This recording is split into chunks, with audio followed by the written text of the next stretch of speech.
I'd like to call the meeting to order. So this is an in-person meeting of the school committee. We are allowing remote access to the meeting. Those of you who are participating remotely, in order to log in, we need to ask that you do put your full name in first, that you will not have access to the remote access without putting your name in. So the purpose of today's meeting is to interview Dr. Amy Perreault as a candidate for the Minuteman Superintendent. And at this point, I'm going to turn the meeting over to the chair of our screening committee, Ford Spalding. Thank you, Pam. I am Ford Spalding from the town of Dover. The first thing I want to do is just have the members of the school committee introduce themselves. So if we could start going around the table, that'd be great. Jeff Stulen, member from Needham. Alice DeLuca, member from Stowe. Judy Crocker, member from Lexington. Pam Nurse from Acton. Ford Spalding from Dover. Steve Ledoux from Concord. Dave O'Connor from Bolton. Michael Ruderman of Arlington. Jennifer Leone from Lancaster. Thank you. One of the primary duties of a school committee, and probably the most important one, is the appointment of a superintendent.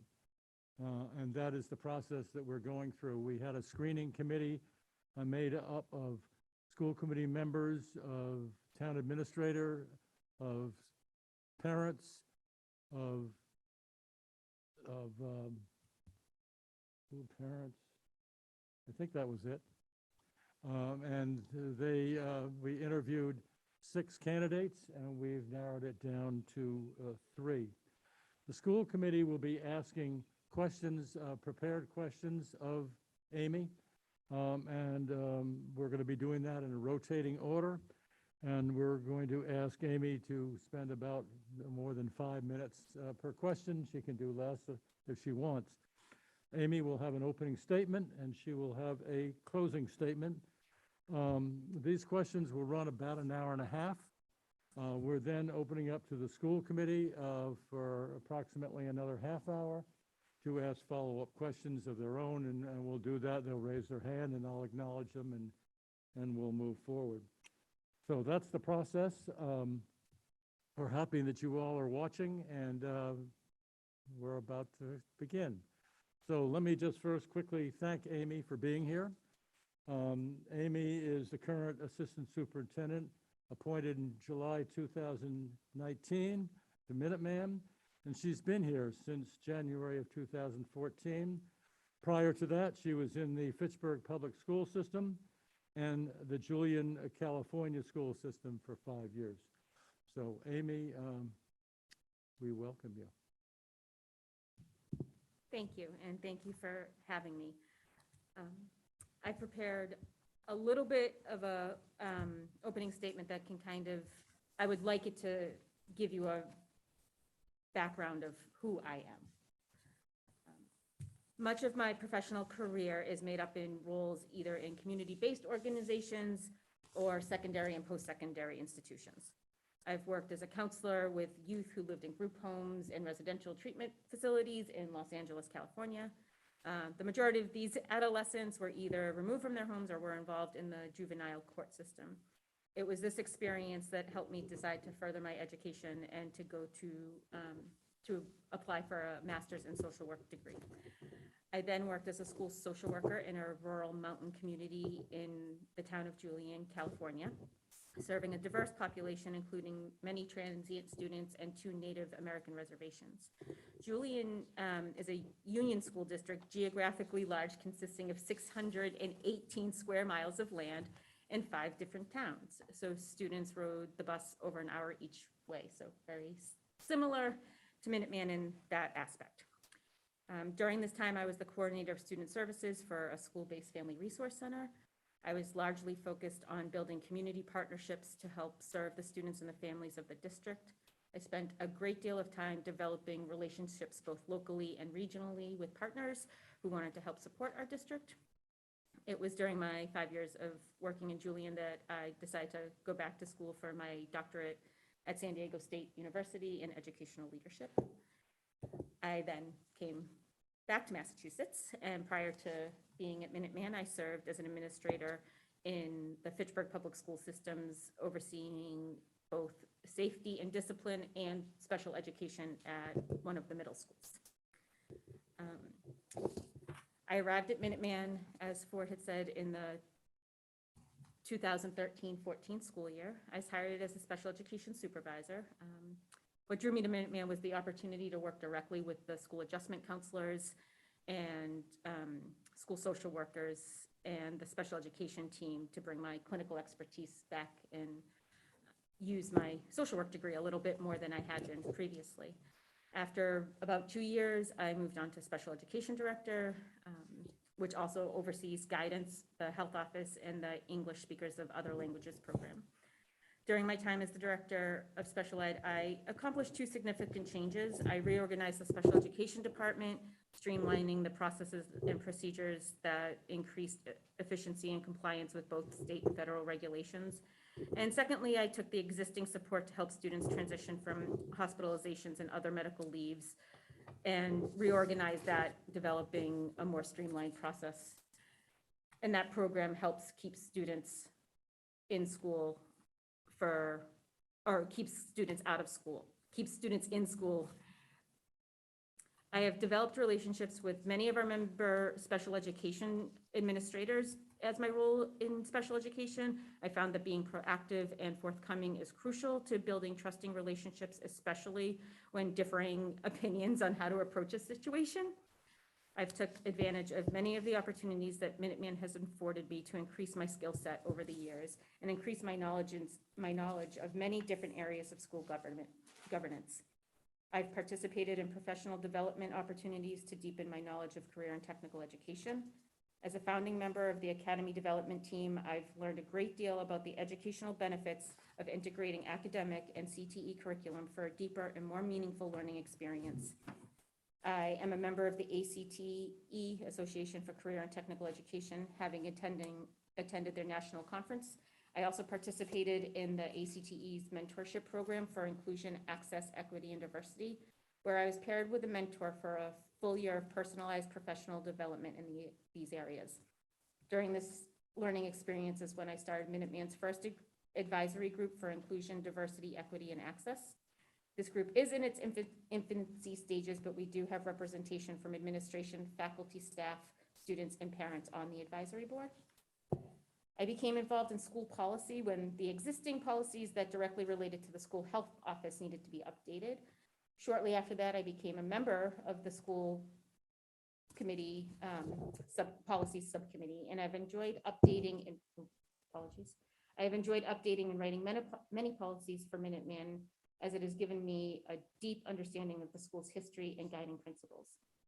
I have attended and presented at many different meetings in our member towns, in addition to speaking to many parent groups as either part of admissions outreach or as a special education director. I've also participated in Arlington Town meetings, Arlington Finance Committee meetings. I've attended Acton Town meeting multiple times.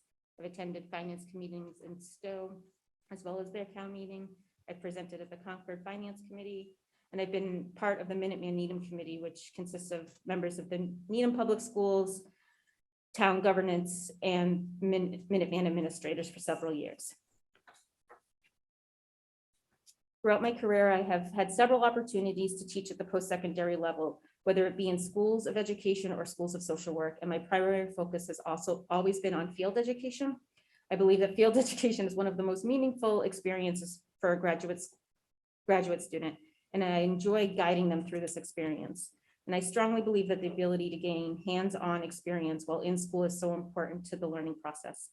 Minuteman Career Majors give students hands-on opportunity every day, and students can deepen that experience in their junior and senior year by participating in co-op placements. My experience is very diverse in terms of students, staff, and community populations. My varied roles have afforded me to learn so many aspects of school governance, with a particular focus on regional school districts and career and technical education. And I've gained from each experience, and they have prepared me to move forward as the next superintendent of Minuteman. I thank you for your time and listening to my statement, and I look forward to your questions. Thank you, Amy. First, Pam. Okay, thank you very much. Thank you, Amy. Amy, we know you're intimately familiar with the Minuteman campus and that you have spent an intensive day touring with students, answering questions from staff, faculty, parents, district officials, community members, putting all of that together. What long-term opportunities jump out to you for Minuteman? And as superintendent, what's the direction that you would want to go? The long-term opportunities are to continue to develop the campus. I did, as you said, see multiple buildings, some which I had not been in for years and were completely different. So I learned a lot on my tours today. And I think that as we move forward, we need to look at our existing resources and look at how we can expand capacity for providing high quality career and technical education to our communities. And I think we can look at that from several lenses. I think there's the traditional day school opportunities, which we can look at, and coupled with our building projects to expand space in certain career and technical education major areas. But I think we can also look at expanding MTI and the Minuteman Technical Institute and looking at how we can serve more of the post-secondary graduation. Past that, I also think we should explore how we can get more opportunities or provide more opportunities either after school or during summer programs, so that students in our member communities who may attend their traditional high school can benefit from what we have to offer in unique ways, maybe not the same intensity as a full-time student, but still participate. Thank you. Michael? Good evening, Doctor. Welcome. A superintendent needs a comprehensive understanding of financial issues far beyond that of developing a budget. Would you describe at least 3 incidents other than budgeting and grants that clearly demonstrate your understanding of district financial issues?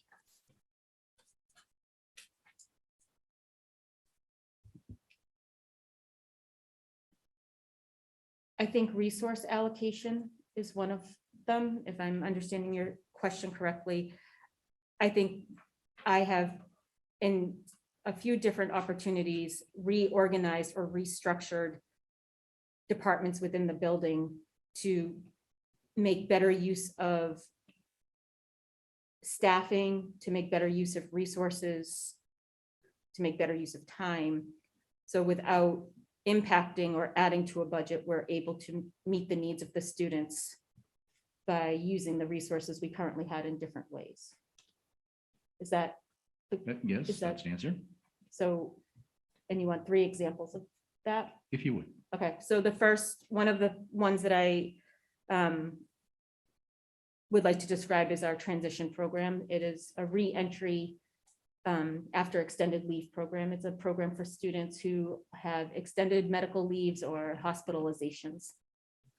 And what we had found is that students transitioning back from hospitalizations and going directly into the school, back into the full academic and vocational caseload, it was too intensive for them. They needed a transition period where they could gradually go back to school. What we were seeing is that they would come back and then school refusal would immediately come because it was too much for them. So what we designed, it's after the Bright model out of the Brookline Center, I believe, is a room, not an educational classroom, because this is a short-term program. So it's staffed by a paraprofessional, not a teacher, not a counselor, as the typical models are, because most of our students, given our population, all have a guidance counselor, and most have a mental health counselor on top of that. So we didn't need to follow the model directly and hire a counselor or a teacher. We hired a paraprofessional, used an existing paraprofessional and scheduled her into that room. providing a safe space for students to transition. They worked with the classroom teachers to come up with schedules of work completion, prioritizing what needed to be done, what didn't need to be done, and a schedule to gradually reintegrate to a full-time schedule. What this allowed students to do is to transition into school and to stay in school. And what we saw over time was much less students having to withdraw from the building to go back to their sending districts for a higher level of care or therapeutic environment, because what they really needed was time to transition. So from a monetary standpoint, that keeps students in the building, it keeps our enrollment up. Our daily attendance we saw increases in that as students in the school refusal piece went down. I think one of the other areas that we looked at over time was reorganizing the nurse's office. Again, from a needs perspective, we had an administrative assistant in the nurse's office with a nurse that we used from contracted services when I first arrived. After looking at the needs of the school, what we needed was a full-time nurse, and we also needed somebody who had the ability to assess students, also helping with the filing and paperwork of an administrative assistant, but that could also help with the direct service of a nurse. What turns out is that a qualified licensed practical nurse that can actually provide medical attention is a far less expensive salary than an administrative assistant who can't provide medical attention.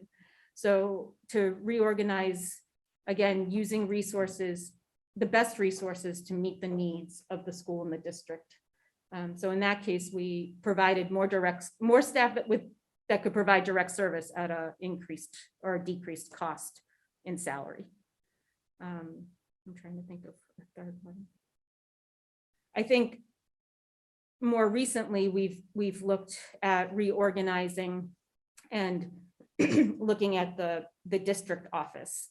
And one of the things that we're engaging in right now in looking to gather more information is how we collect money from families, visitors that come into the school, students for various prom tickets, AP test classes, anything like that. So what we're currently using is My School Bucks, which is how students pay for their meals.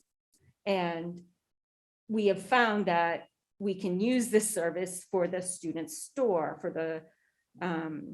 we're looking to see if we can use it for cosmetology, for the restaurant. So this would be one application that would replace several others that would help track and provide information, provide the data of whether it was a fundraiser for athletics, whether it was prom tickets, whether it was candygrams, because that was something recently. And what this allows us to do is to track our money appropriately, so we're not losing any, cut down on the cash and the responsibility of cash boxes and things like this, and be able to better itemize the information or the product that we might have in the school store, or when eventually when we have events either in the theater or in the gym and people are coming in. It's a very convenient way to collect monetary, to collect money in a systematic way where we reduce the possibility of loss or miscalculation or whatnot. And at the same time, as we're coming to find out, the fees associated with this are probably less than the fees associated with the current systems we use. Thank you. Thank you, Amy. Dave? Amy, what would be your ideas on increasing and managing the enrollment at Minuteman, and which direct experiences do you have that might be helpful with this?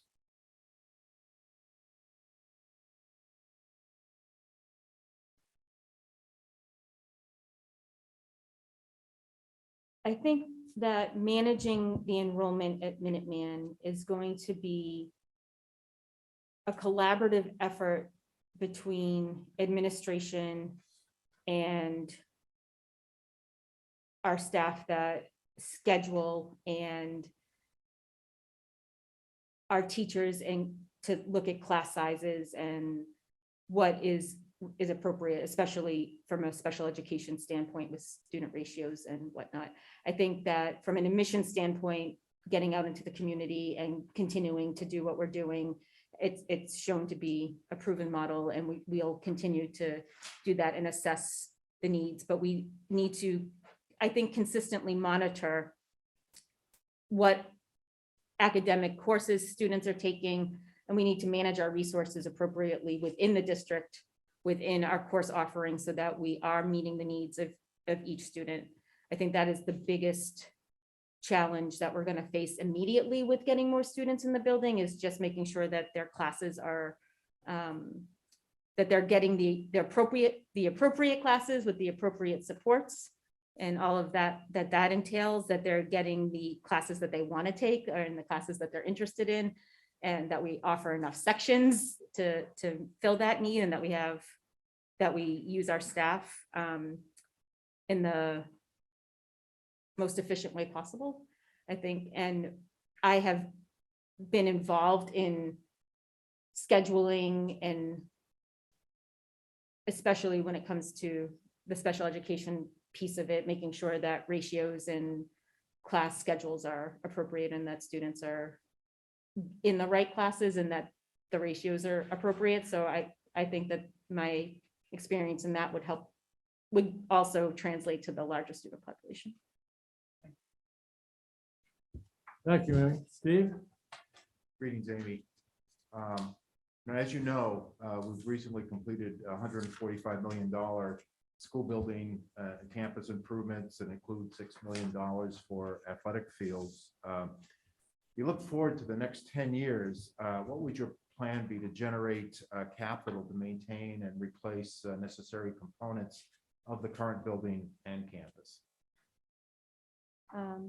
Well, I think that we need to establish and maintain a stabilization fund dedicated to the facilities, with recommendations from the assistant superintendent for operations and facilities on what the needs of the building are, so that we can maintain that building. I think that in terms of growing the campus and the fields, I think there's many opportunities for facility rentals and the income that can come from that. I also think that we can explore partnerships or relationships with appropriate business partners in terms of naming or sponsorships for our athletic fields, and other areas of the building as well, that we might be able to generate revenue from that, if they're appropriate partnerships. Thank you, Amy. Now it's my turn. The Minuteman superintendent needs to be a master politician who can successively pursue the interests of the district to those outside of the school. A few examples of those are: present budgets and key information to district towns officials and town meeting, be our advocate to the legislative delegation and to Beacon Hill, communicate with business and industry partners, develop and negotiate private-public partnerships, be involved and respected at various related business and professional associations, be Minuteman's advocate for CTE education. Please describe at least 3 consequential incidents that demonstrate your ability to do this successfully. We are specifically referring to political/communication skills needed for success outside of the school.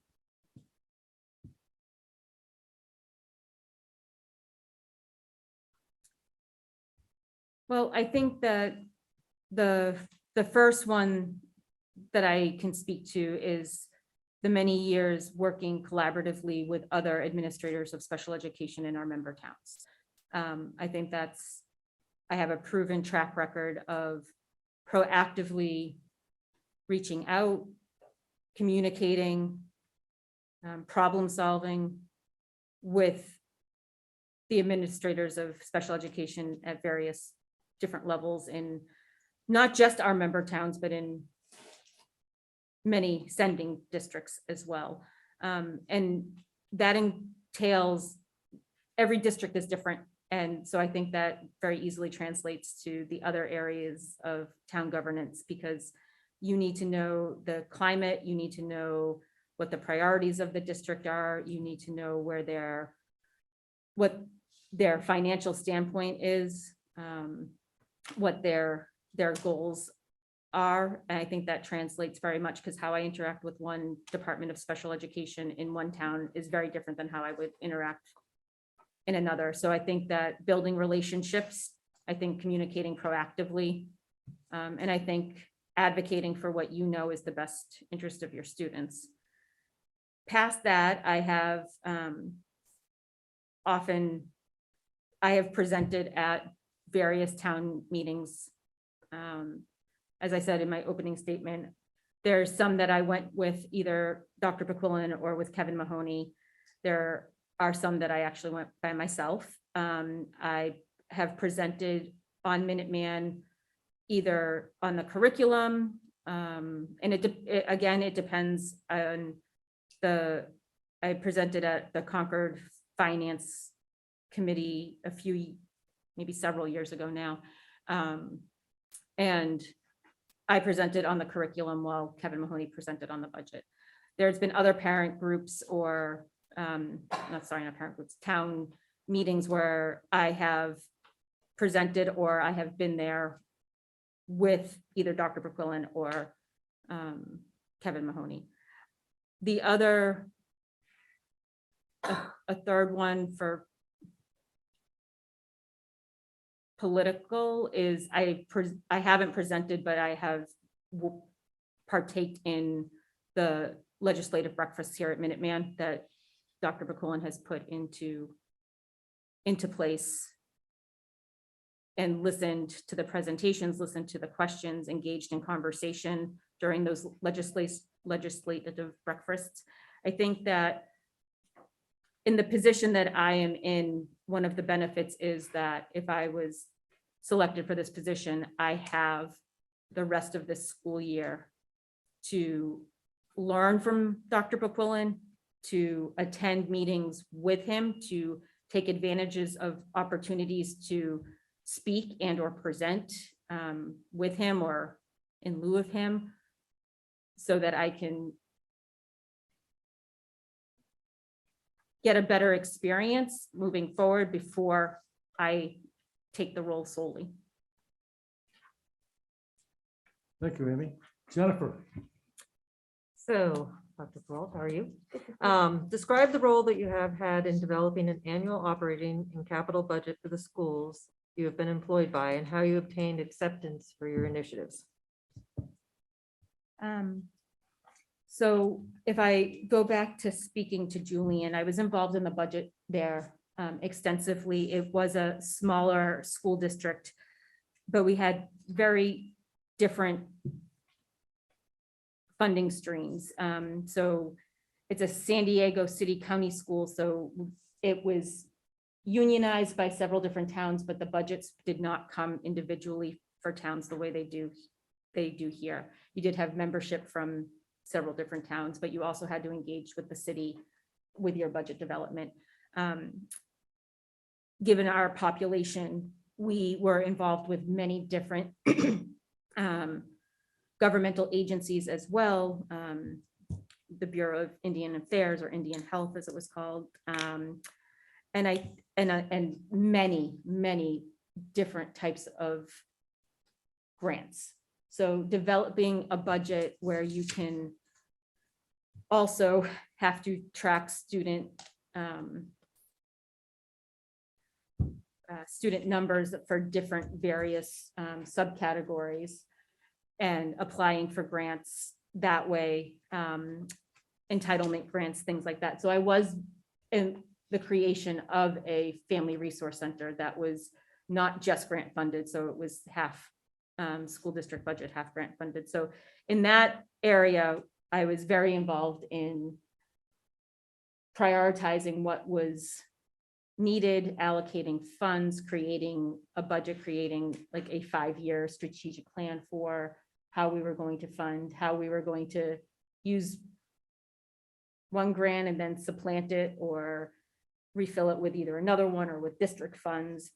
And it was an ongoing thing that was often tied to enrollment, which also fluctuated greatly due to the transient population. So we had to adjust for that as we went. Thank you. Judy? Good evening, Dr. Perreault. How do you support and inspire the teachers, support staff, and administrators in the schools where you have worked? Please provide specific examples. Thank you. I am a very strong proponent of teacher leadership and personal growth and development. I very much enjoy creating or helping teachers advance their licensures or their degrees or gain an additional licensure. I think that I get excited when, and it shows when faculty and staff get excited or accomplish something. I think I am a support, a sounding board, and I help navigate the path that's going to get them to their goal from beginning to end. I'll see the process through with them. I'll check in with them. I've developed I think a reputation of being very forthcoming and straightforward. So when people come to me to problem solve or develop a plan, they know that I'm going to be honest, and sometimes that means having difficult conversations to get us to where we need to go. And I think that I've demonstrated that I can have difficult conversations, still maintaining trust and still maintaining relationships and moving forward. So I think that faculty and staff can rely on the fact that we might not agree, or I may have a difference of opinion, but that doesn't mean that we're not still moving forward. We can still continue to talk. We can keep it professional and have professional disagreements, and that's okay. And I think that's part of what I try to instill with this people that I work with, that you don't have to shy away from difficult conversations and you don't have to shy away from conflict if you keep it productive and professional, and you can work through it and to get to the other side of it. And I think I model that. I try to model that. I also coach or try to coach as much as I can other administrators through that process, especially new administrators. Very exciting for me to do that. That's why I like teacher leadership, when you try to model and encourage and sometimes role play, like how you're going to do a difficult conversation. Like, you need to step up and do this, and this is how you're going to do it. So I think I encourage and inspire by being in it with them and modeling it when I can. Thanks, Amy. Jeff?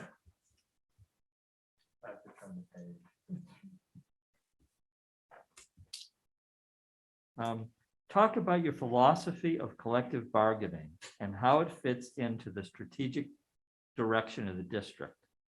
What should the role of the superintendent be in this process? The role of the superintendent should be an active role in collective bargaining, but it starts before that process. The role of superintendent is to develop and maintain relationships with the Minuteman Faculty Association and their union leadership far before it comes to talking about a collective bargaining agreement. I think that open communication, I think that ongoing communication is vital. I think that setting up scheduled, reliable times where you meet with union leadership on an ongoing basis from the start and you prioritize that is important. I think it's important for staff to know that the superintendent wants to know what's going on with them. I think it's important for as I was just talking about, having difficult conversations, you need to be able to build that trust. And I think that it's much easier to talk about the difficult things when you have also talked about all the great things and you meet with them. You shouldn't wait to have conversations when there's only something you want or there's a problem. I think you should have have the conversations to celebrate what's going on that's good and what's working and what's successful. You need a well-rounded picture to be able to go up, and you shouldn't have to wait to, when you do get to collective bargaining and talking about what our needs and wants, one, there shouldn't be any surprises, and if there are, then is it really a need or a want? And some of the things don't have to wait till that, right? I think that collective bargaining is a time where the district and the union come to terms to decide on what does the district need to move forward and what does that look like from both sides. But that's a conversation that should be ongoing and happening consistently. Thank you, Amy. Alice? Hi, Dr. Perreault. This is another question about staff. How will you involve staff in exploring, developing, and initiating innovative programs, policies, and goals at Minuteman? And please provide us with a specific example of your leadership style in this regard.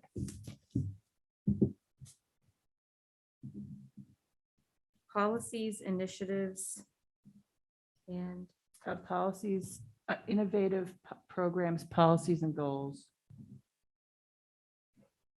Developing the same. so I think actually one of the programs, if you're talking about programs within the building, whether it be an added something small, like someone wanting to add a new club or after-school activity. I think that how you engage staff is you listen. I think Minuteman has actually a very good proven track record of teacher leadership and engaging teachers and teacher leads in many of the discussions and the decisions that we have done. I look back recently to just how we were going to implement remote learning and what our schedule was going to look like. And when we had discussions around one grade in, or was the schedule going to be half and half, or how did that look? There was not just the superintendent involved in that conversation. There were administration leads from both vocational, from academic, from pathways. I think that you engage in any new program, policy, goal, initiative by getting teacher buy-in. And Minuteman has invested and will continue to invest in teacher leadership and getting their input. We create, I've spoken a little bit in the past couple times with staff or with the parents around our graduation requirements and our program of studies, and creating a task force of teachers to look at that. It's not decisions that affect the entire community, staff, and schools, especially when you're talking about programs and initiatives. They're not emergency decisions that have to be made right away. They should be planful. A new program or a new initiative should not just be haphazardly, oh, that looks cool, let's try that this week. You want to do your research. You want to involve the community. You want to see how it's done in other schools. You can't do that in a bottle. You have to involve the school. And then that way, when you choose to move into, whether it's a new math curriculum or whether it's something as big as the academy development team, when you have staff buy-in because they feel their voice is heard, they're more likely to implement with fidelity, to, to put in the effort to see it through, to roll with the challenges that come up with any new initiative or program. So I think that involving your teachers and staff from the beginning, asking their opinion, asking them to try something. Before we're gonna implement this new grading policy for the entire school, could I ask for a few volunteers that would be willing to try it for a semester and then come back and present to the group on what you found, whether it was good, whether it was bad. So I think that with any of those policies, goals, initiatives, and the grading one is one that we've talked about before. So that's why it came to mind. You need to ask people to try it. When we started the academy development team, we brought people to see it in action and then asked them to come back and talk about it. And what did you see? And then our 3 at that time focus came from all the teachers and staff that went and saw the academies of Nashville. And they came back and they told us what was the most important or the most pivotal things that they saw. Dr. Bakulin and myself were the only administrators on that team at the time. We didn't make those decisions.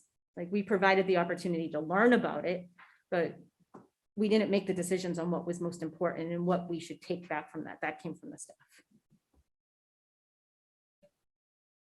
Thank you, Amy. Pam? Hi.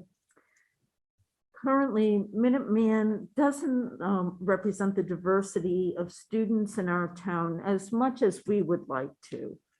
Can you give us a menu of strategies that would be likely to attract all the different populations? Yes. So I think one strategy is when we move forward in our hiring process. This is obviously on the forefront of my mind as I've become more involved in human resources here. So I think that attracting a diverse workforce where students can see themselves in their teachers and is important. So I think that working towards that moving forward in the hiring process. And I've done a little research, actually.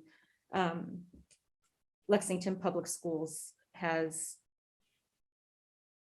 shared some work that they've done on trying to diversify their workforce. And even if the applicant pool is not diverse, you can still look to increase the competencies by adding questions about diversity and inclusion and equity into your standard interview questions. So there's ways to, if not increase the diversity of the workforce, increasing the competency of inclusion, equity, and access within your workforce. So that's one strategy. I think also reaching out to our member communities where our representation doesn't match our schools, and trying to do direct education and explanation on what Minuteman is, and exploring, why are you not coming? I mean, asking the questions. Sometimes it's, again, goes back to difficult conversations that you need to ask the questions. Why are you not applying to Minuteman? Do you know about Minuteman? Is this because you think that your sending school is the only option?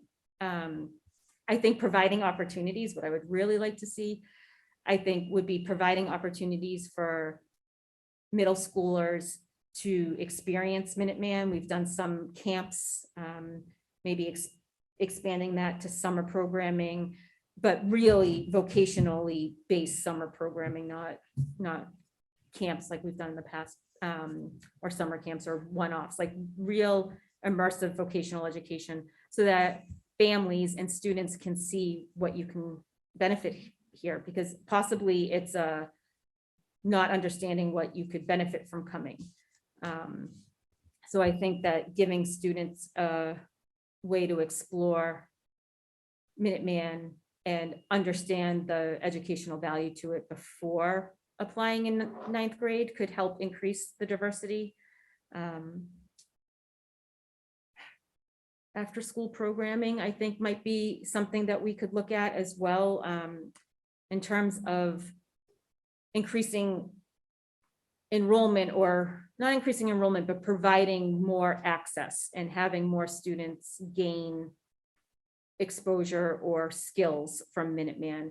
I think that's also another way to target some subgroups that possibly aren't coming during the day, but maybe through exposure or other opportunities could be transfer students once you come and participate this way. And I think that would still diversify our student population, no matter whether they were a typical day student or one of these other programs that we could, look to develop. I think that finally, we need to look at the diversity that we currently have within our walls at a much deeper look and understand, do they feel connected to their school? Do they feel a sense of pride? Do they feel valued? Because I think that they're our greatest assets. So if they feel that this is a safe, connected place for them, then they can share that. If they don't, then we need to know that and work on that. I think that it's very important that we make sure and take an authentic look at our culture at the school to make sure that it is serving all of our students, and then grow the diversity from there. Thank you, Amy. This next question, you're allowed 10 minutes to answer. So, Michael, Thank you the floor for is yours. Dr. Perreault, would you describe for us a few of your most consequential successes and a few of your most consequential failures as an administrator, and what you learned from them? And we're looking for incidents which impact an entire school or district, not just you or an individual.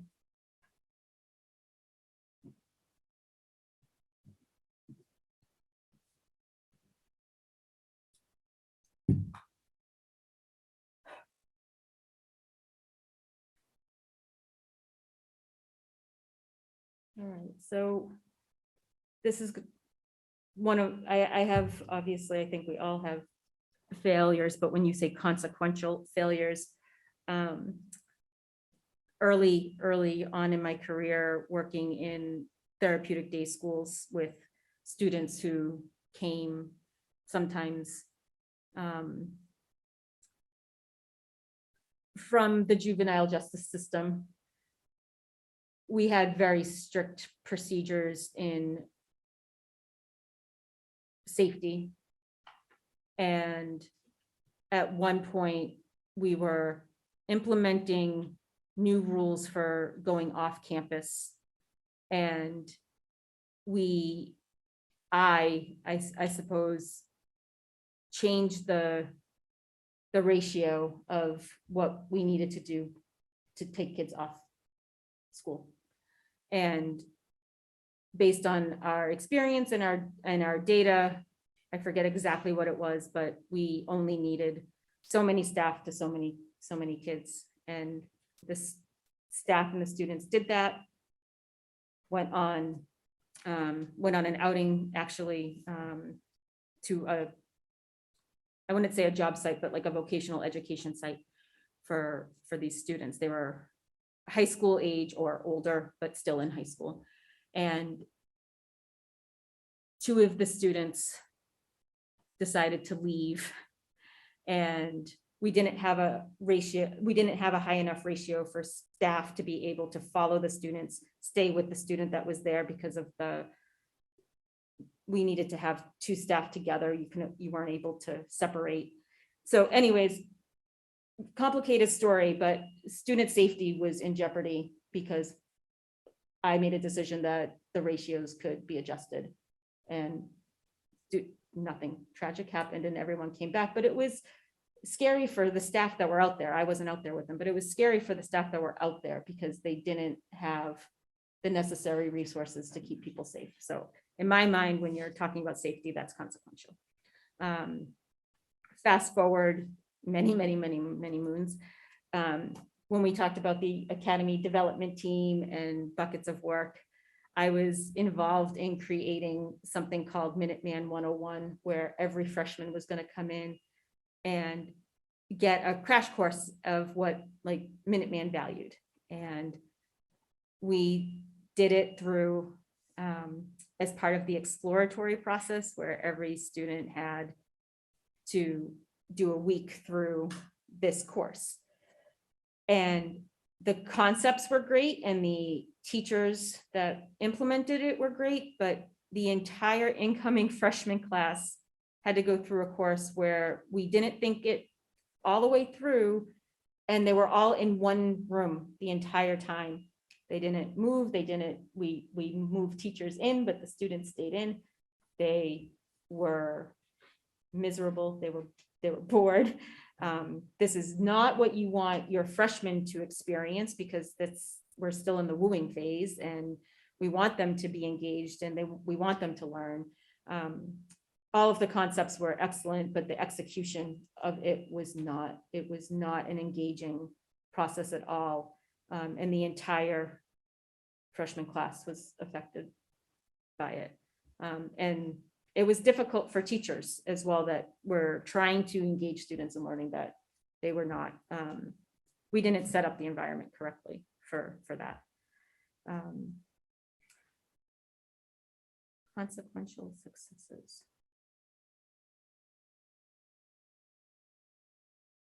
I think that before moving back to Massachusetts, when I was in the Julian School District, I made some inroads that had never been made before in terms of engaging the Native American community.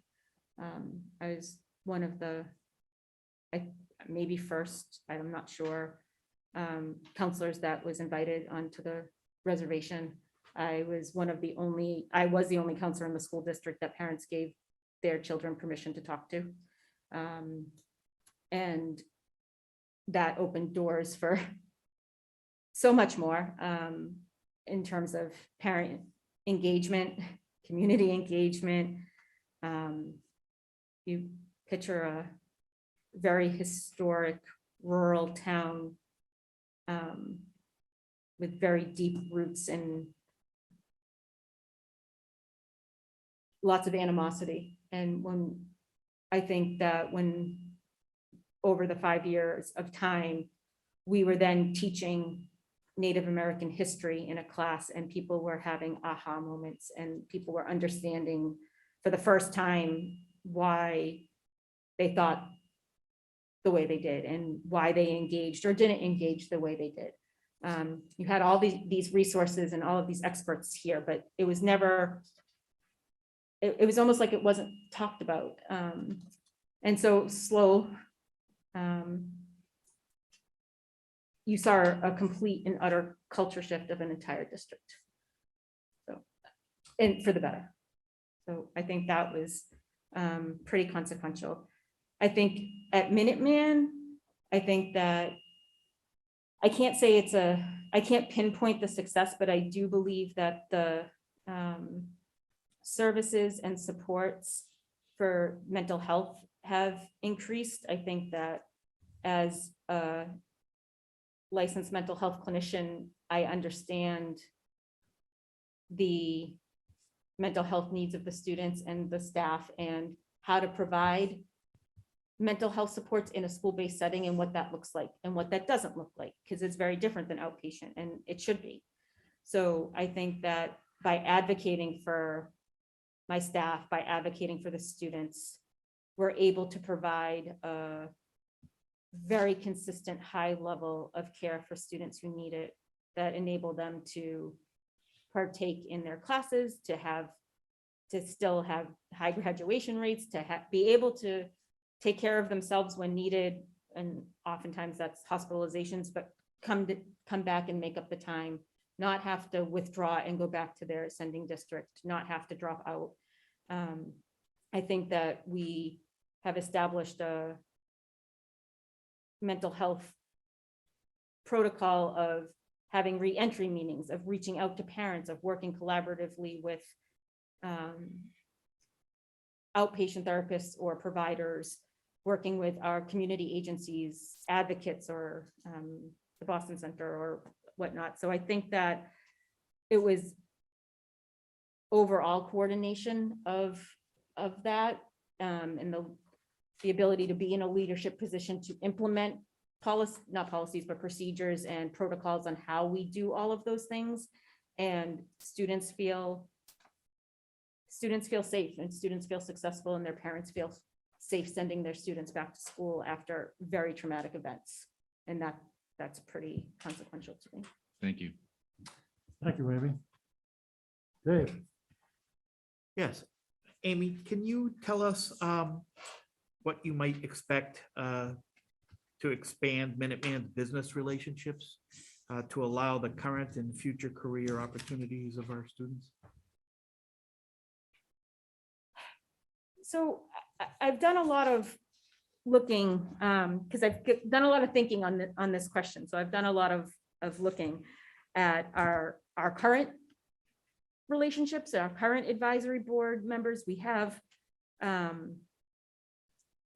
lot of partnerships currently. I don't know how well we're engaging with them, but we've got some Encore Encore Boston Harbor, Genzyme, Shire, Ford Motor Company, Raytheon, Bay Systems. Like we have a lot of very well-known and reputable strategic partners that are already at some level engaged with us. I don't know what level. So part of, my entry plan would be to understand that. I think that the strategic partnerships are aligned with our program development, and I'm sure you all have seen, but when we look at program development, we look at the different indicators: job growth, opportunity for a living wage, student interest, emerging competencies, whether there's comparable existing training facilities in the area, and the presence or potential of a strategic industry partner. So every vocational major has strategic partners. I don't know to what level we're engaging with them and where that is. I think that would be one of the very first things that I would do, is to try to get a better sense of all of that. If we need to develop new strategic partners, then we can develop new strategic partners. But I think we need to look at all of our individual vocational majors to find out which ones those are. Going out to develop strategic partners without looking at the needs of what we're actually, missing, or what we could benefit by, or, what our students are looking for, is, in my opinion, putting the cart before the horse. It should be centered around what the vocational needs of the students and the teachers are too. Do we need strategic partners to help share or provide professional development to our teachers, or to help them advance, train the trainers, or things like that?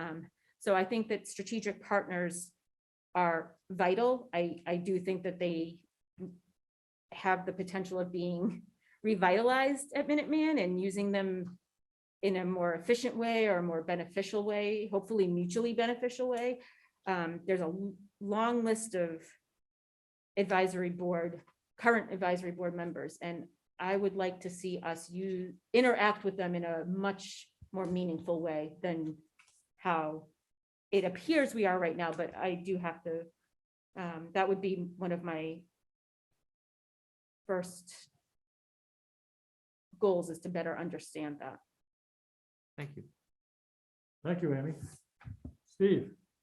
Amy, some vocational schools in our area have been successful in securing financial donations, public-private partnerships, and grants for their schools for equipment, program expansion, and even for dedicated space for programs. Mhm. What's your experience in fundraising for all types of things? I do have a lot of experience in fundraising and grants, applying for grants. I spoke a little bit about that. That was one of my major roles in Julian, was working with community partners for, and sometimes far off community partners, because geographically we weren't near a lot.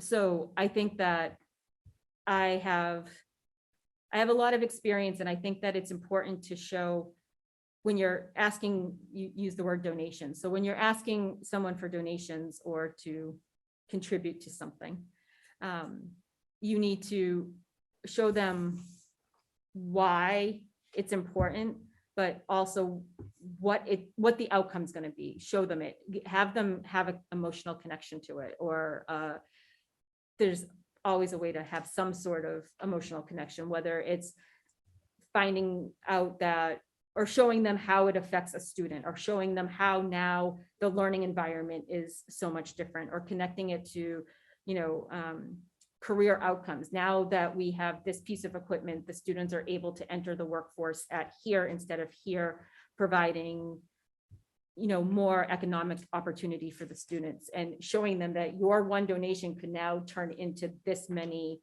increased economic opportunities for students. So I think that it's individualized. You need to try to understand, again, it goes back to building relationships, but understanding what the motivation of the person you're asking for is. If somebody's motivation is to have their name on the wall and they'll give you whatever you want for it, that's different than they want to see it in action. So you have to understand that you start with building the relationships, and then you work in the ask, but it's also what you're going to get back from it. Thanks, Amy. Amy, the Minuteman Technical Institute provides postgraduate training for young adults and those interested in a career change. What is your vision for the MTI, and how do you see it fitting in with Minuteman in the future? I see MTI fitting in with Minuteman in a much more integrated way. I think it's starting. Minuteman Technical Institute is actually overall a pretty young program. And our executive director, who is phenomenal, has hit the ground running and started to build programs and provide this high quality career education for our post-secondary students. And I think that we need to take a sidestep and look to build a long-term strategic plan for MTI. Currently, MTI does not have a where do you want to be in 5 years plan. And I think that for MTI, you use the same indicators. I think you use the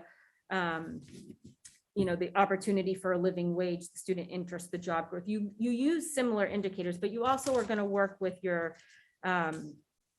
regional workforce development partners, and gaining input from the career centers. They're major partners with Minuteman. They are the ones that often refer students to us. It's different than our day students, obviously. So I think that getting input and really driving what do we want to see MTI? What are reasonable numbers that we want to achieve, and how are we going to achieve them? How are we going to market MTI? How are we going to enroll students? How are we going to get qualified teachers? Because currently it's a nighttime program. So how are we going to attract and retain teachers for the post-secondary programs who may work a full-time job during the day? So how are we going to look at that? So I think that there's the potential to expand MTI to provide such high quality career and technical education for members of not just the 9 member towns, but even beyond that is huge right now. But I don't think we have a plan on how we're going to get there. So I think that we need to stop, we look at what's working, look at what, where we want to go and get input from our stakeholders on how we should go about getting there. Thank you. Jennifer? Okay, communications and public face. So we expect that you as superintendent would be active in state organizations and business and union associations to develop opportunities for Minuteman and its students. What experience do you have in these areas? Can you repeat the question? So basically, what experience do you have in being active in state organizations Oh, and business and union associations that would help further the students, the goals that we have for students? so I've been involved in different state organizations throughout my career, both in California and in here. Also through social work and the National Association of Social Workers. I was active in that board in California as well. I think for Minuteman, I think really utilizing and being involved in MAVA is very important. I think that working with other vocational superintendents is pivotal to moving vocational education forward in general. I think that aligning our, focus and working through MAVA as our agency that speaks for us is very important, whether it's at the state level or more on a national, depending on what you're doing. But I think the point of your state agencies is for advocacy, and that's how you open up more opportunities for students, whether it be money coming down from the state, lobbying, legislation, things like that. And I think that MAVA is the most appropriate voice for doing that type of advocacy work and for Minuteman or for Massachusetts. Thank you, Amy. Judy? Right, question on education, please. What are your ideas on expanding opportunities for students to obtain co-op jobs and attend community college during high school? Please tell us what your experience has been. So I actually do think that we should have, I think more students could go out on co-op. I spoke about this, and I think maybe with the parent group earlier. Students can currently go out on co-op in junior year, and some of our vocational majors are right on it. Like the second the student's eligible, they're out and working, and junior, senior year, they're gone. I think some of our shops don't do that.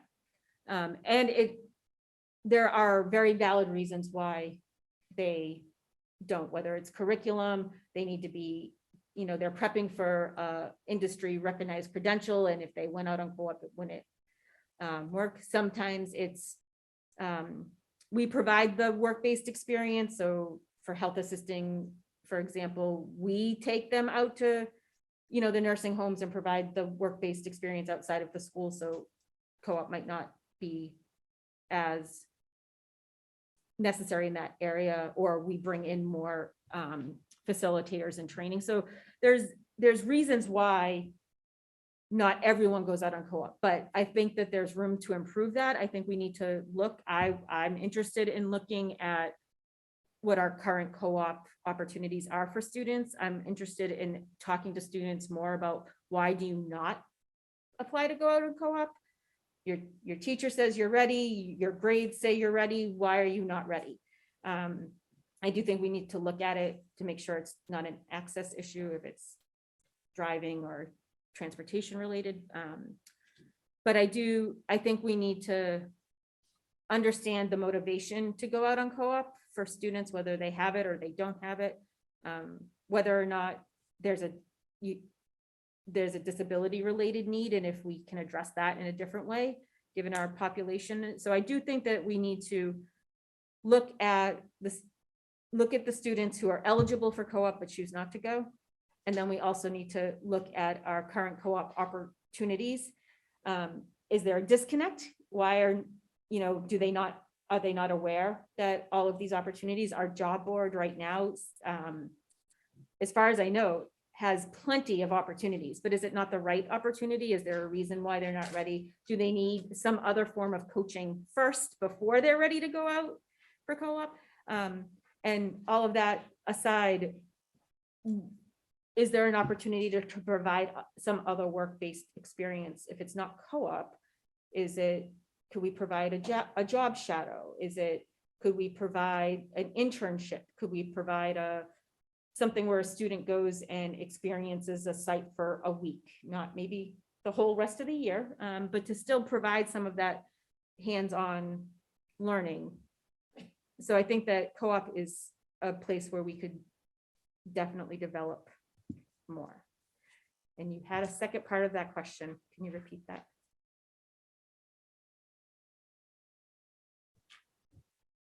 The second part was just tell us what your experience has been. So, thank you.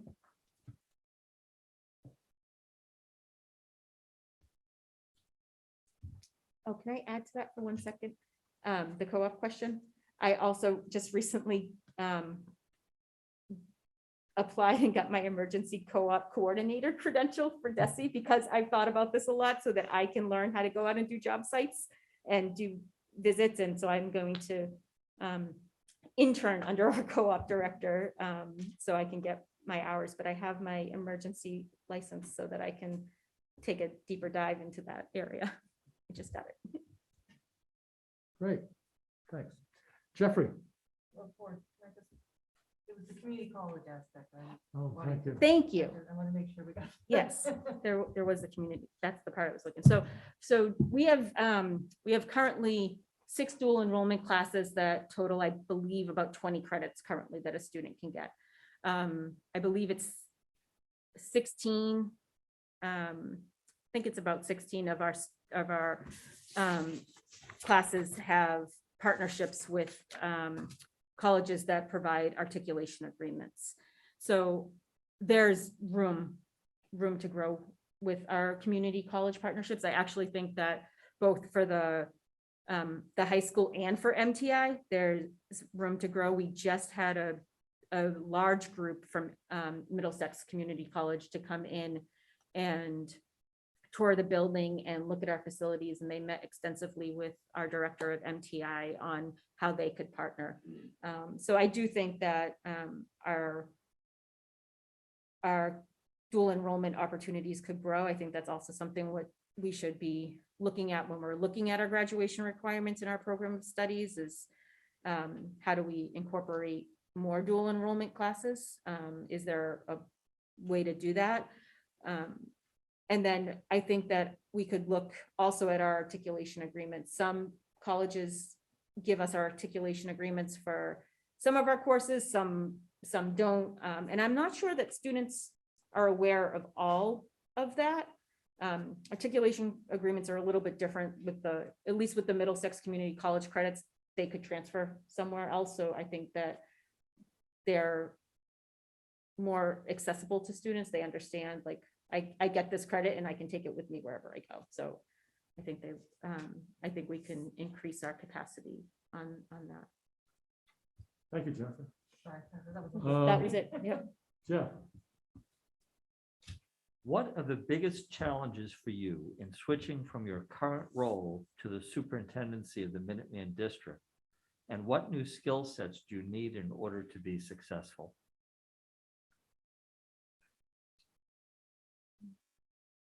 One of the challenges of switching from my role to the superintendent role is that I currently wear a very large number of hats. So one of the challenges, which is definitely we would need a plan in place to make sure that we build capacity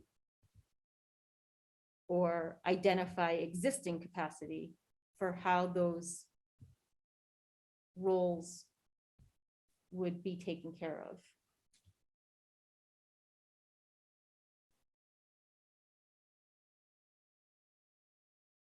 I think that I am seen as a resource to our staff. I hope that I am, but I believe that I am. And I'm accessible. In my new role as superintendent, a large majority of good.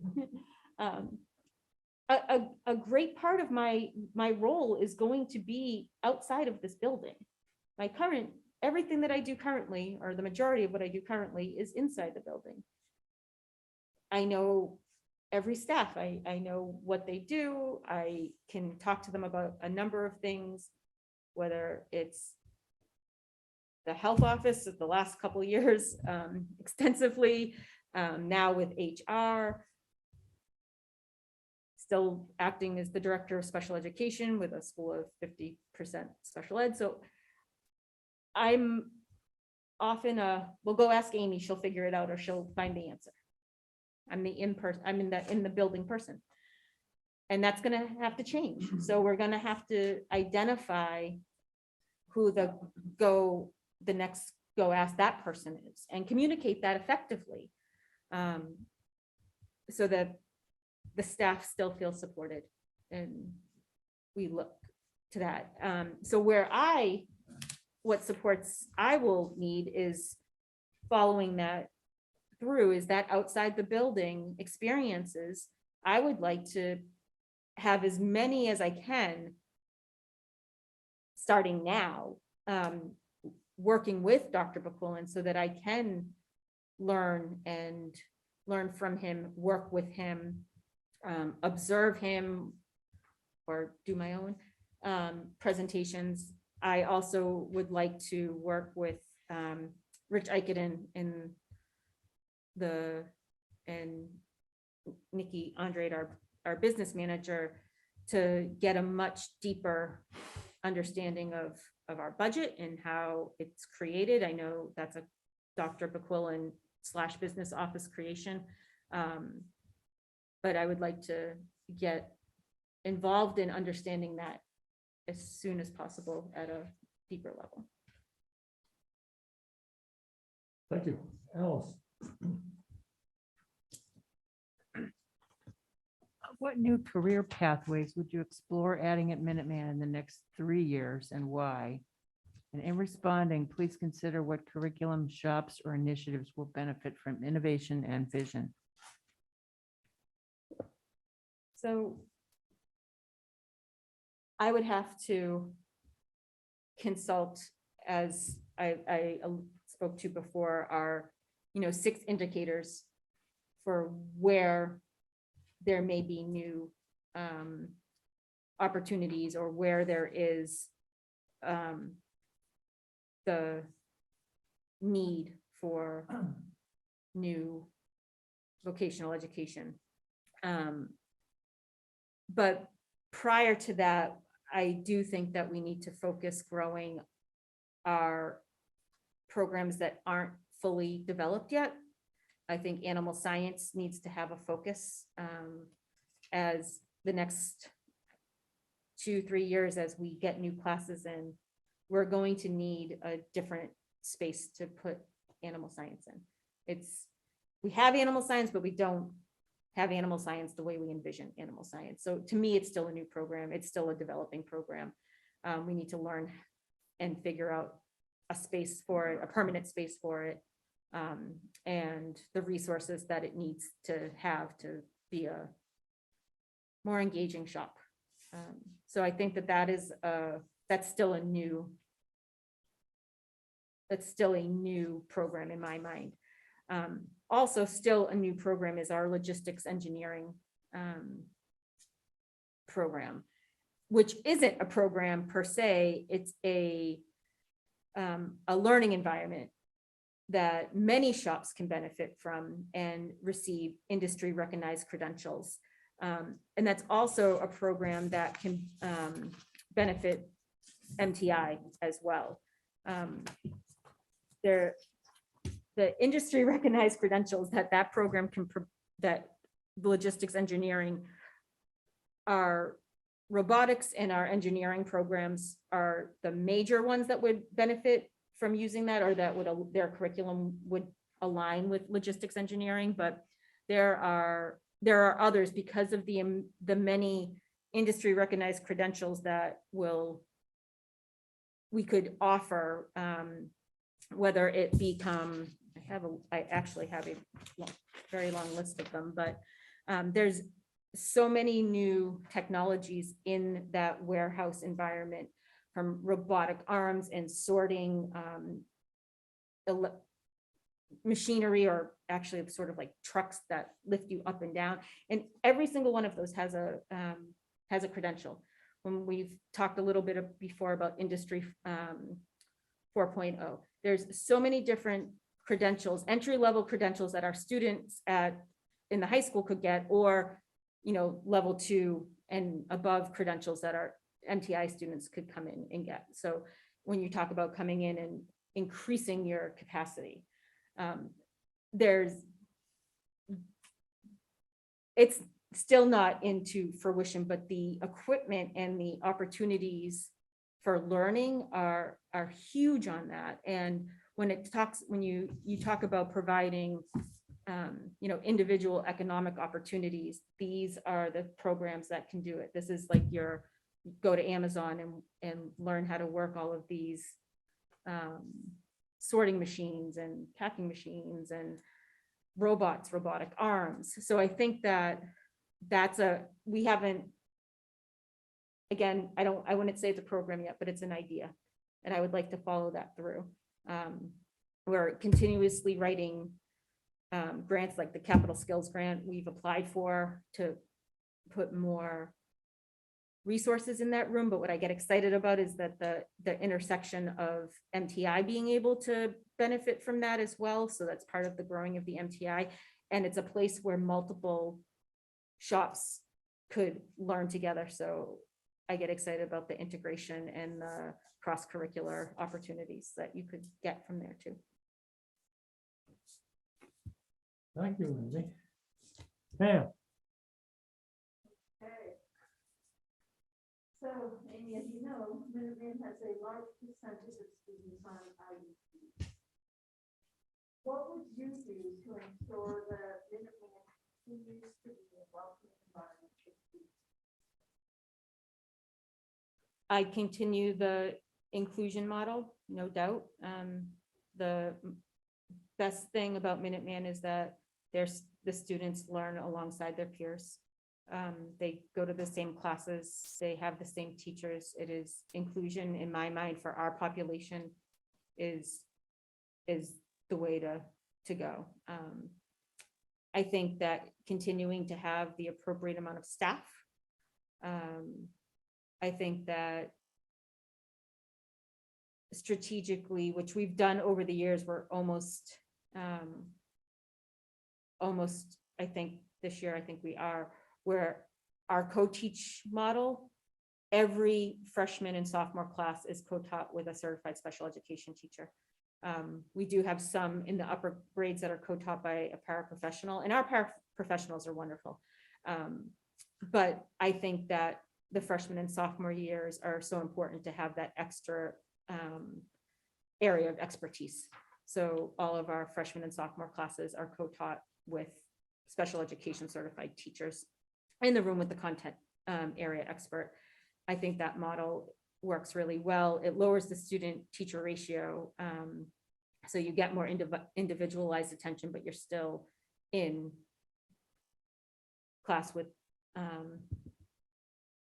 general ed students. I think that moving forward, what we need to continue to focus on are the mental health needs. Our student population has changed, although as long as I've been here, we're about 50%, give or take a percentage every year, one way or the other.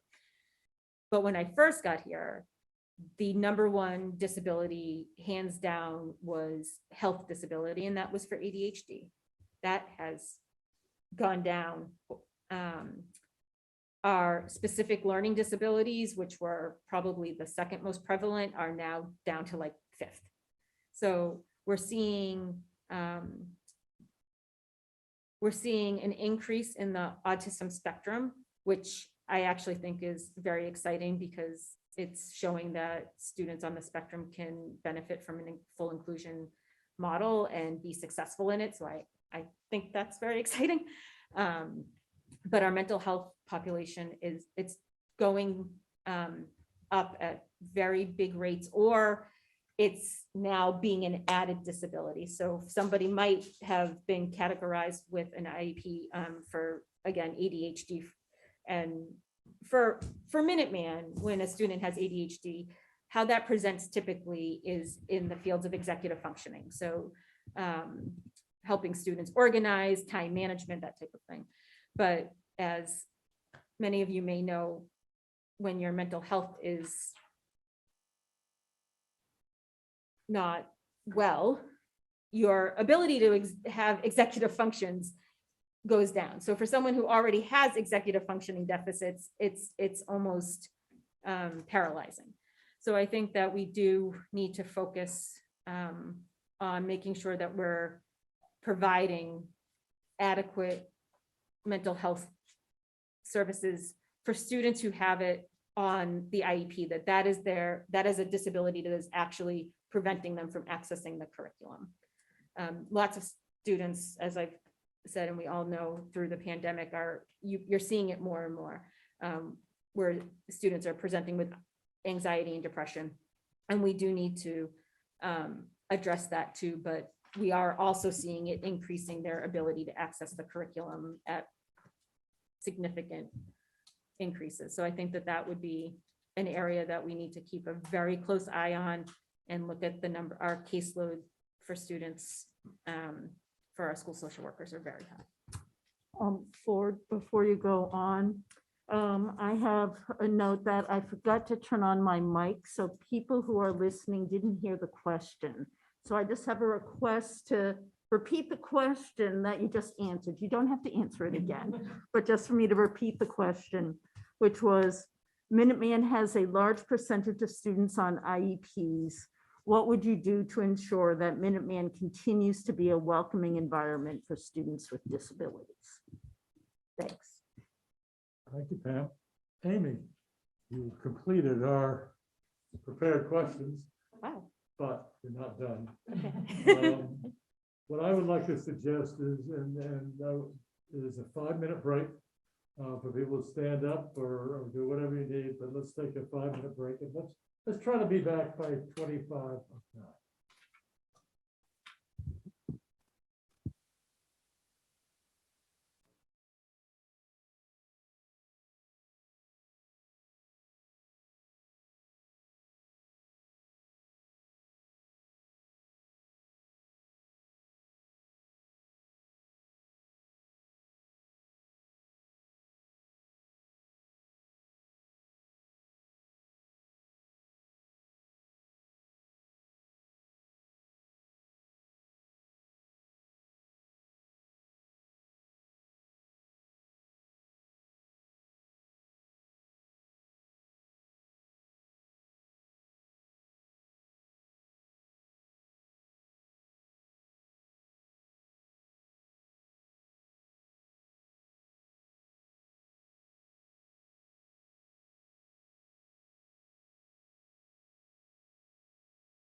Welcome back, everybody. I think that was a needed break, and so that was great.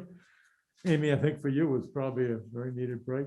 So thank you for working with us. Absolutely. Now what we're going to do is open it up for the school committee to ask follow-up questions. And the matter that they want to do that. So we're going to allow approximately a half an hour to go around, and you just have to indicate to me that you would like to ask a question.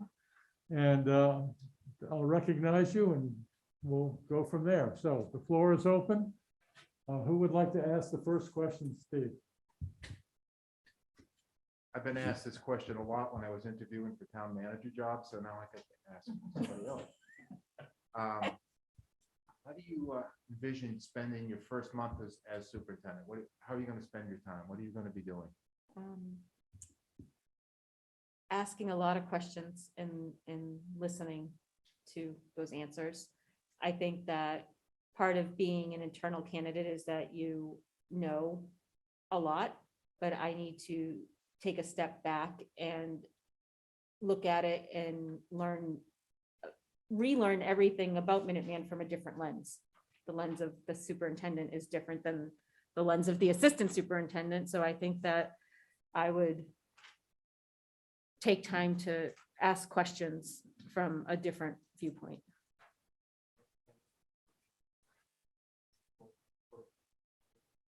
You can do anything you want. Okay, thank you. I guess the other part is, how would you go about getting acquainted with our member communities, select boards, school superintendents, things like that? Again, I'd start now. So I not monopolize, but take advantage of our current superintendent and work with him or alongside him for as the rest of the time he's here, to make introductions, to go and accompany him on meetings or visits, things like that, or just point blank ask, hey, can we invite this person over together? And I wouldn't wait. I would do it now. Well, David? Yeah, with regards to the business relationships and strategic partnerships, which we were talking about earlier, what are your views on the role of alumni and past students and the current engagement in the school and the future of the school? We talked about this in one of my earlier discussions. I think we do actually need to bring alumni back into the building in different ways. I do think that there was a lot of alumni interest, especially when we got a new building, but there wasn't the appropriate time to have them back in when we were trying to get settled ourselves, and then we left school. So I think that it's important for us to get our alumni association re-energized, looking forward to it. I think that our alumni can be some of the best ambassadors that we have because they've gone through it, and then they can show what they're doing now and how they benefited from that. I think that using alumni that have recently graduated and are still sort of in the same peer group as, or close to the same peer group as incoming freshmen, it could be a really great way to get them to see what the potential and what the possibilities are for themselves. And I think that alumni want to give back. And I think we need to create opportunities for them to donate time, donate resources, provide co-op opportunities, because they know what that strategic partners are great, but alumni that are also strategic partners have such an in-depth knowledge of what our students need, what they're going through, what their experiences are. So I think that having an alumni who's a strategic partner who could be also a co-op person is just providing that much more of a rich learning environment for our students. So I do think that alumni are an untapped resource. Thank you. Michael? Thank you for it, Dr. Perreault. Um, Sometime along in your career, your academic preparation, you made or were inspired to make a choice to look at a different route. I think I was just reviewing your materials back 2015, 2016, I think was your first licensure as superintendent, am I correct? Is there something that you can reach back to at that time that you can say, this is what made me think different. This is what put me onto a different path. And this is what has brought me here today. So the instance that stands out is prior to that. But it'll bring me to that. When I was in California, I went back the second time. I went back to school for my doctorate. I was a social worker. I thought I was going to be a direct service clinician social worker for the rest of my life. And started working in public schools and learning and seeing what being in a leadership position and how that could affect so many students, not just one. I still miss direct service, and I love being able to provide clinical supervision to our counselors and our kids, but it was at that moment where I realized that I wanted to affect change at a larger scale level. I specifically went back to my, at that point, I went back for my doctorate in educational leadership because I knew that I needed an educational degree for someone to listen to me in an educational world, as opposed to like my doctorate in social work or something like that. But my dissertation is school-based mental health centers. I wanted to expand school-based mental health centers, and that's what I was doing while I was in California. So there was a click then. One of the reasons when I came back to Massachusetts, and one of the things that attracted me to Minuteman was the ability to work with the special education department at such an in-depth level, and the student population, and the fact that we were 50% special ed, because I had that idea that I could help affect change at a greater level. And being at Minuteman, moving from a supervisor to a special ed director to assistant superintendent just gave me more opportunity to help make positive change for students. And so it started back then, and that's what has continued. And it's shifted. It's with a mental health focus, and now it's a entire school focus, because as my experiences change. But the reasoning for advancing to larger roles with more responsibility is because I have a greater opportunity to affect positive change for students. Thank you. Yeah, I have two questions, if that's okay. you can do whatever you want. One specific and one more general. I'll start with a specific one. And it's a follow-up to the question about attracting diversity of students at Minuteman.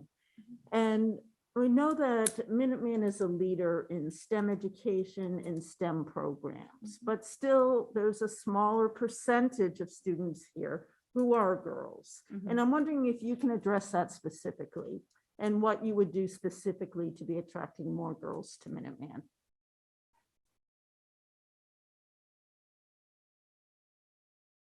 I think that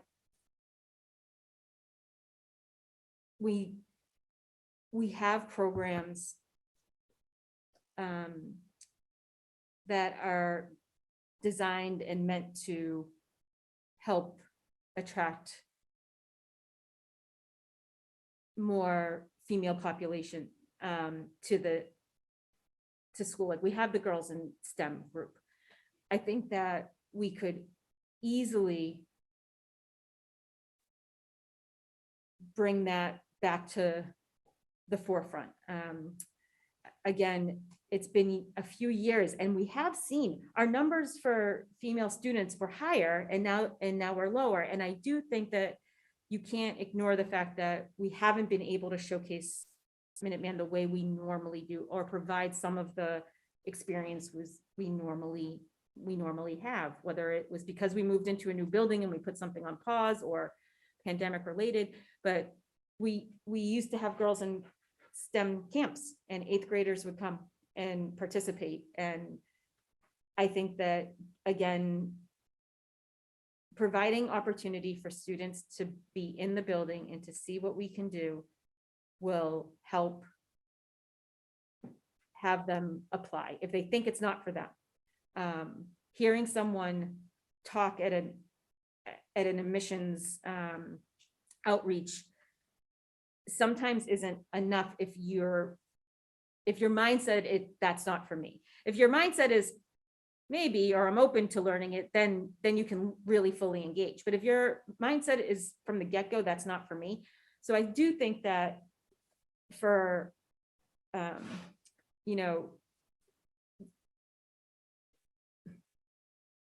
female population, but also for the larger diversity thing, I think we need to start earlier.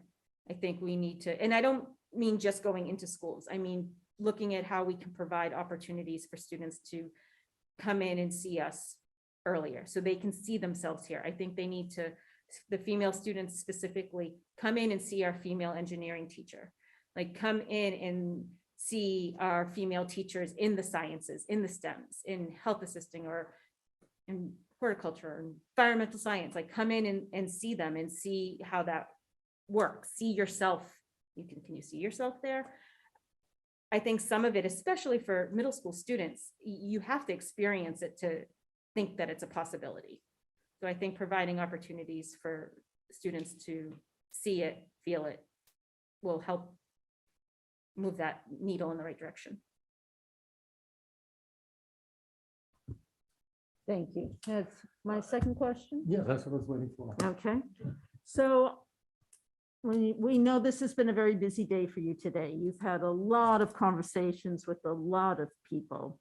I'm curious, is there anything throughout the day or that has really surprised you or really stands out for you, or that you weren't expecting, that you may be seeing as a priority for the next superintendent?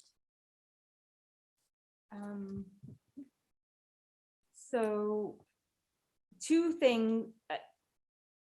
One is definitely a priority. The questions around diversity have come up in every single category. That's not a surprise.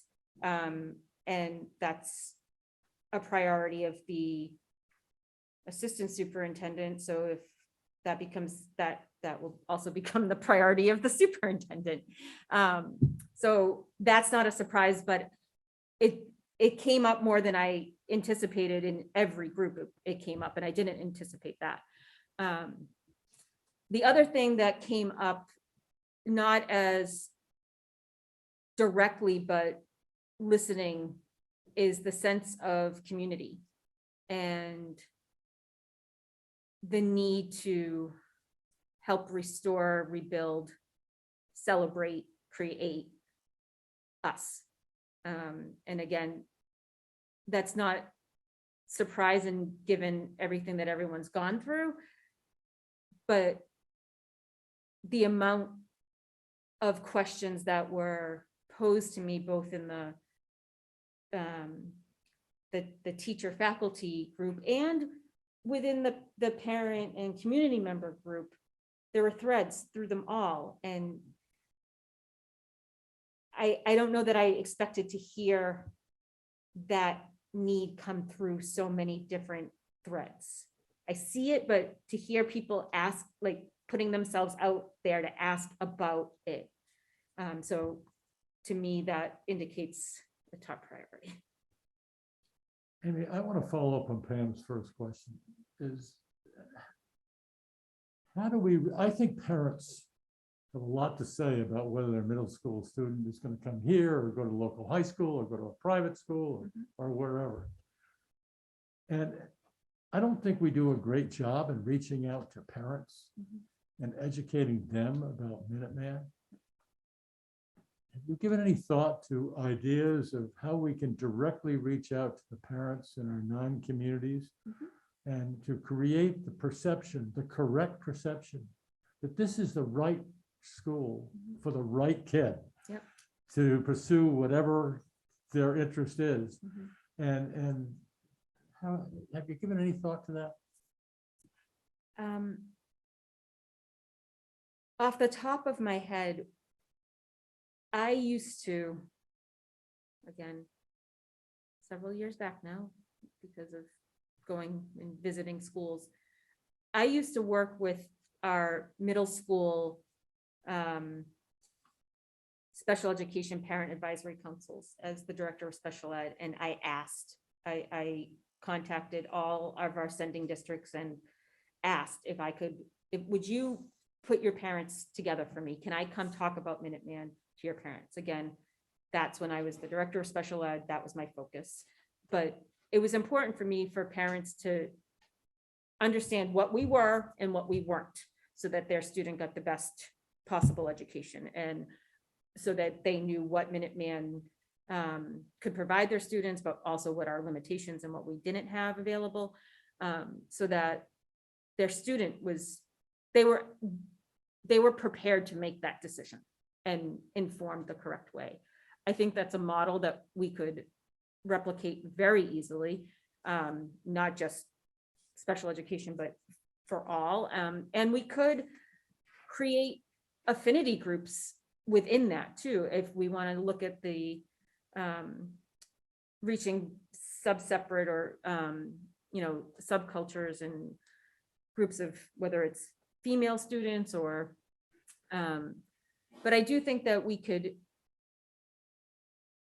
I found it to be very helpful to have that smaller, intimate group where they could just ask questions, like to just ask questions. I think it would be helpful to have other parents, and I know we've utilized parent liaisons or something similar to that.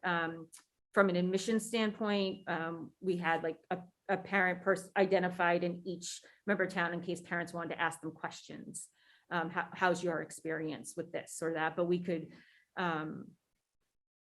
figure out a way, whether it's electronic or virtually or in person or some sort of hybrid model, where we inform the parents. And again, I think it's really important to start earlier. I think that if we are trying to change perceptions, we need a lot more time, and we all know that adults change their minds a lot slower than kids. We can get a kid in a quick visit and they can want to come, but adults are different and they need more experiences, and adult learners are different. They need to experience it. So whether we go there and have like an informal conversation, or we host a parent night per town, or to keep it manageable, or but we certainly can engage parents we could have a parent-student night in a shop, and the parent and a student come in and they do something in a shop together and create a project. Here, come quickly, learn how to do something. It's a quick, easy, get in the building, see how exciting it is, see what you can accomplish. Thank you. Other questions? Jeffrey? I have two questions, but I don't want to hog anybody's time. So- Pam got two, so I you know, get but two. she's special, she's the chair. I'm just the guy at the end here. So as a internal candidate, you have a relationship with the staff that exists here. You know them, they know you in a particular role. But when you become superintendent, you now become the big boss in the big chair. And your thought process in how you view staff might have to change somewhat, and their view of you may have to change. So what do you think are the challenges in making that transition? And how would you deal with those challenges?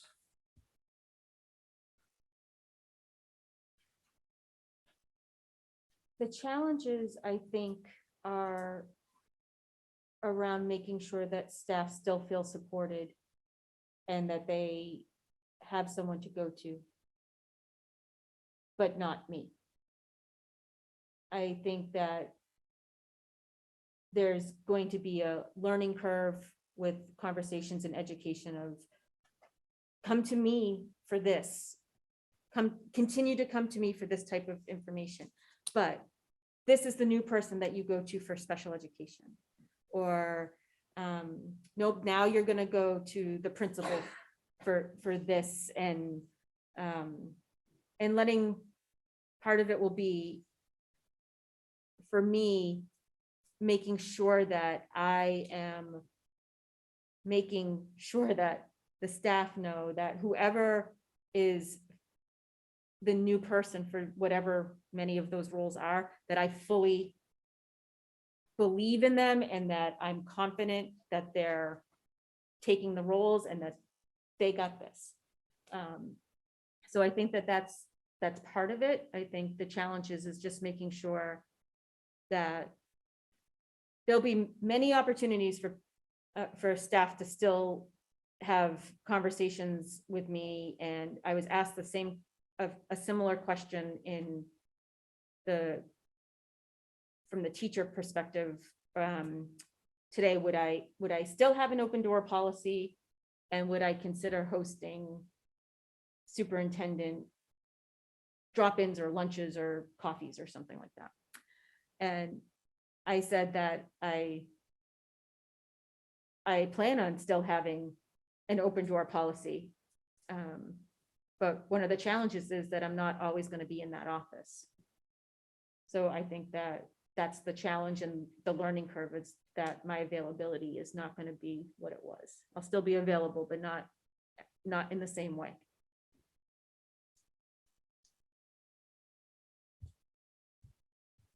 Jeffrey? I do have 1,000, but I'm only going to ask 2. That was one. So now you're the superintendent. And I want you to think big. What are the things about the Minuteman School that are most important for you to keep? And what are the areas in which you think it needs the greatest change? As I say, think big. You have a 5-year plan. Got a big pot of money eventually, hopefully. So think big. From what you know now, what's most important to keep and what's most important to change in your view of the school over 5 years or so?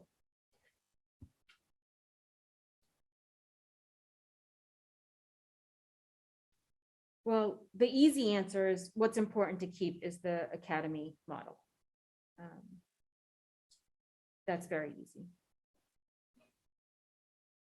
What is important to change, I'm getting stuck on because the answer lies within the academy model. So we need to move and deepen our integration. We need to support and find time for teacher common planning time and provide the resources for teachers to, or for teachers to use the existing resources that we have to be able to bring the academy model to the next level. We do great integration projects. There's probably 5 of them happening as we speak that I have no idea about. But we don't always know about it. So I think that one of the things we need to change, or that we could continuously always get better at, is communication and how we communicate, when, where. I think that starts with asking people how they want to receive information.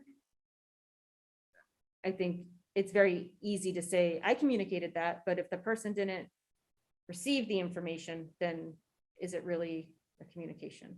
So I think that we could look at that. And I do mean communication between internally, from administration to teachers, from teachers to teachers, students, parents. I think that there's opportunities to improve upon the communication.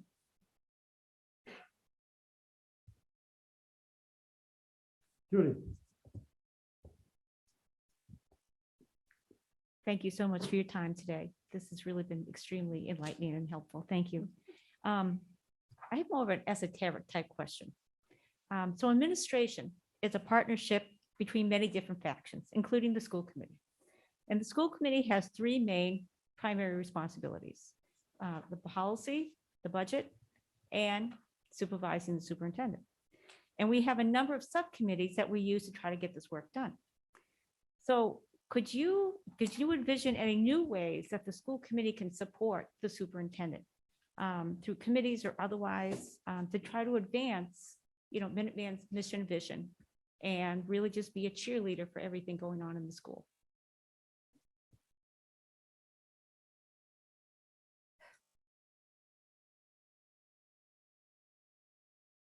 I don't think that I can think right now of a new thing that the school committee can do, but again, hearing so many questions around diversity and equity and inclusion and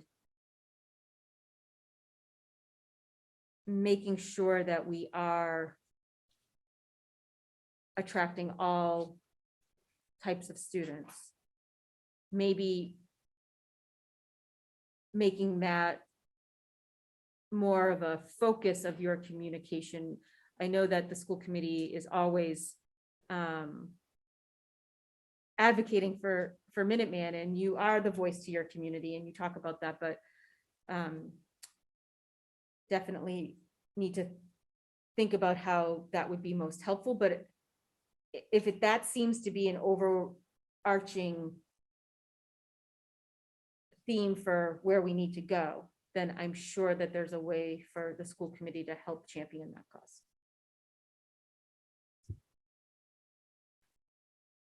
We good?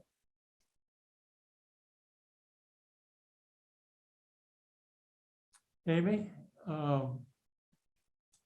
your closing remarks would be appreciated. I'll have a few words after. This is much shorter than my opening statement. So since its founding in 1971, Minuteman has been providing high-quality career and technical education to our community. Over the years, Minuteman has evolved to meet the changing needs of the workforce and of the communities it serves while maintaining high levels of rigor and performance. Minuteman has increased its ability to provide individual economic opportunities by growing enrollment, developing new programs and technical majors aligned with the needs of business and industry, and expanding the Minuteman Technical Institute to give relevant, high-quality career and technical education to postgraduate students. The last decade, we have seen our school reach unparalleled heights. Together, there is a new regional agreement wrote. There is a new building and state-of-the-art campus design and build. And at the same time, through a pandemic, Minuteman was awarded a Blue Ribbon Award and a National Reading Award. So lots of things to be proud of here. I think by working with key stakeholders, both from inside and outside the building, I would create a strategic plan to continue Minuteman's progress, looking for ways to expand the campus, grow strategic partners, and increase pathways to college and the workforce, for students would all be explored. I've been very fortunate to be part of the Minuteman community for many years, and I will be able to start the important work of leading this district forward right away. I will be able to continue to learn from Dr. McQuillan and the remainder of this school year. I am familiar with all of his projects currently underway and will support them moving forward. I will continue to foster trusting relationships with the teachers, the faculty, and staff. I will continue to support the academy model and provide space for teacher collaboration and curriculum integration. I know what this school does day in and day out. I know the staff, student, parent, and community. But probably most importantly, I know where we're headed, and I'm the person to lead us there. I look forward to and would greatly welcome the opportunity to be the next superintendent of Minuteman Regional Vocational Technical School District. Thank you, Amy. As you are well aware, on the 25th of this month, the school committee will have interviewed 3 candidates. We will then that night have a discussion and deliberation and make a decision of some kind as to how to move forward with the next superintendent. We have had a long day, and this is a long process for all of us. The school committee this has been something that we've embarked on for 2 years.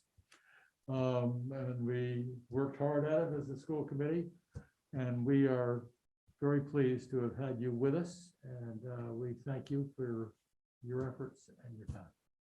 Thank you. Have a good evening and a safe drive home. Okay, before we adjourn, I just want to make one correction. It's the 26th, not the 25th that we will be meeting. That's why I have you. But also just next Tuesday, is our regularly scheduled business meeting, school committee meeting. It will be remote. And then next Wednesday, we'll be back here and that is the 12th. Yes, the 12th, again on the 19th, and then the 26th. So again, thank you very much, Amy. And could I have a motion to adjourn? Second. Wow. All in favor? Aye. Any opposed? Good night, everyone. Thank you.